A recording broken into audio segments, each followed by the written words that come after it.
Bayan, gising na ba kayo?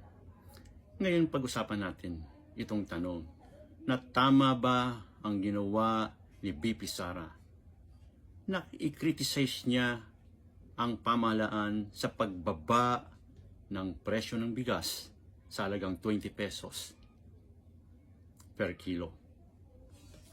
Alam nyo no, nung presidential election noong 2022, isa sa mga pinangako ni Bongbong Marcos ay sisikapin niyang o pipilitin niyang ibaba ang presyo ng bigas sa halagang 20 pesos per kilo. At yan ay isang malaking hamon sa isang magiging presidente. Ngayon, dumating ang panahon, ipinatunayan niya sa kanyang sariling sikap through his own efforts na ibaba niya kahit paano ang presyo ng bigas sa 20 pesos per kilo. At yan ipapatupad muna sa Bisaya and then of course sa Luzon and Mindanao. Ngayon, tila hindi nagustuhan ito ni BP Sara. She criticized the government for doing this, for lowering the price of rice to 20 pesos per kilo. Ang sabi ni Sara, ito ang hindi maganda. Kaya hindi ko nagustuhan ito. Na yung 20 pesos daw na halaga ng bigas per kilo, yan ay pagkain lamang ng mga baboy. Could you imagine? Ano ang ibig mong sabihin? Yung mga mahihirap nating kababayan na ang kaya lamang na bilihin ay halagang 20 pesos per kilo.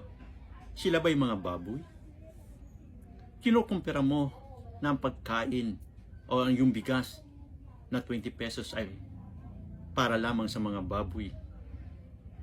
Tila malaking insulto yan sa mga kababayan nating mahihirap, lalo-lalo na yung mga nasa dulo ng laylayan. Imbis na matuwa ka, suportahan ng gobyerno sa matagumpay na effort na ibaba ang presyo ng bigas sa 20 pesos per kilo na kung saan maraming mga kababayan natin ang makikinabang. Tila hindi mo pa nagustuhan, kinriticize mo pa, ininsulto mo pa ang gobyerno, pati ang mga mahihirap na umaasa sa ganung halaga na 20 pesos. Kaya masasabi ko, no, itong statement ni Sara ay isang malaking move to destroy the government. Kasi nga, kapag ang isang gobyerno ay nagtatagumpay, itong mga kalaban ng gobyerno ay hindi natutuwa. Gusto nilang ibagsak ang gobyerno at the expense of the interest of the people. Dapat kung tapat kang tagapaglingkod ng bayan, no, hindi mo tinitignan ang gobyerno kung ito ay gumagawa ng mabuti. Dapat suportahan, hindi mo tinitignan na kalaban ito. Instead na suportahan mo ito dapat ito ay makakatulong sa sambayanang Pilipino. Kaya itong pagbaba ng presyo ay naniniwala si Sara na makakapekto sa popularidad ng mga Duterte. Makakasira sa mga Duterte sapagkat nagtagumpay ang gobyerno. Hanggat maaari gusto nilang ibagsak ito. Yan ang nakikita ko. Kaya sad to say, no, na ang ating Vice Presidente, instead of helping the government for its successful effort in lowering the price of rice to 20 pesos per kilo, instead she criticized the government.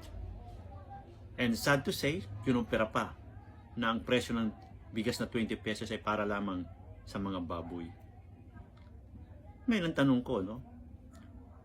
Maswerte tayo kahit paano itong ating presidente.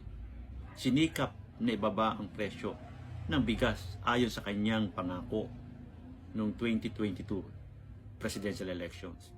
Samantalang ang iyong ama na naging presidente, ilan na ba ang pinangako na hindi natupad? Lalong-lalo na yung pangako niyang 3 months to end drugs across the country. Pero dumating ang 3 months, nangyari ba? After 3 months, sabi niya 6 months. Nangyari ba? Until such time, he admitted na it will be impossible to eliminate or obliterate illegal drugs around the country. Kaya, kung tatanungin mo ang sarili mo, kung tinutupad ba ang pangako, si Marcos nagawa niya lahat. Dahil hindi ako, sinasabi ko to dahil ako'y BBM, no? Hindi po ako BBM.